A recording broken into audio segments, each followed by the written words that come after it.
New York, a rainy evening. On the 6th floor of a gray office building, a closed briefing is underway for financial reporters.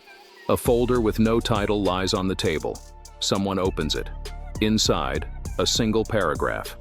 A journalist reads aloud, "If Tether stops operating for even 48 hours, global crypto liquidity could collapse to the level of a systemic crisis."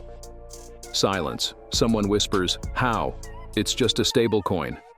A regulator answers, dry and calm. "Just a stablecoin?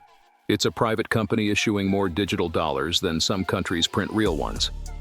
For the first time, the room understands. The entire industry might be standing on one company's promise. At the center of this story is Paolo Arduano, an engineer who became the public face of the world's biggest stablecoin. On stage, he always sounds calm. "Tether is strong. Our reserves are solid." People believe him. Every day, more money flows through USDT than through many traditional banks. But behind the scenes, the same question has echoed for 8 years. Where is the full, independent audit? A real one, line by line. There is still no clear answer. He was presented as the next big leader in crypto. He talked about stability, transparency, and absolute safety. USDT quickly became the tool traders used every day, and each market rally only increased trust. The company insisted that every token was fully backed. Millions accepted that as the truth. The problem was simple. No one had actually seen the reserves. The reports were vague, and real confirmation was missing. Experts kept asking questions, but the answers were always general statements.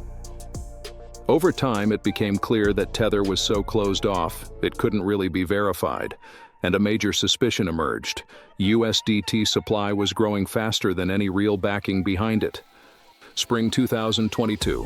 After the collapse of Terra USD, the market is already unstable. On several exchanges, USDT drops to 95 cents.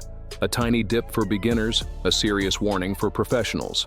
If the main stablecoin can slip even 5%, the whole system has weak joints. Arduano appears in front of cameras. All redemptions are being processed. Reserves are more than sufficient. The peg returns. The panic fades. But from that moment, regulators begin to treat Tether as the single biggest point of failure in crypto. Reporters and analysts started digging into Tether's operations. They found offshore links and documents that didn't line up. Regulators demanded a full audit, but the company released only a partial report. That's when doubts grew even stronger. If everything was clean, why not show the full picture? Morning. You open your app, USDT, 0.82. At first you think it's a glitch, then exchanges limit withdrawals. Funds try to salvage their capital. Protocols start liquidating positions. Those who hit sell first save something. Those who wait lose nearly everything. And the truth becomes unavoidable. USDT is not a dollar. It's a promise from a private company. And if that promise cracks, no one is coming to save you. The story of Tether isn't about villains. It's about how one private issuer became a shadow central bank of crypto, without the license and without the audit that any normal bank must pass. If this ends well, one day we'll see a real audit and finally learn how solid the digital dollar foundation truly is.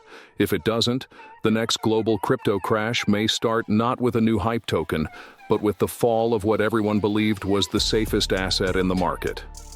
If you want to understand these stories before they turn into panic headlines, subscribe. Here we break down what crypto is built on and who is playing with your money.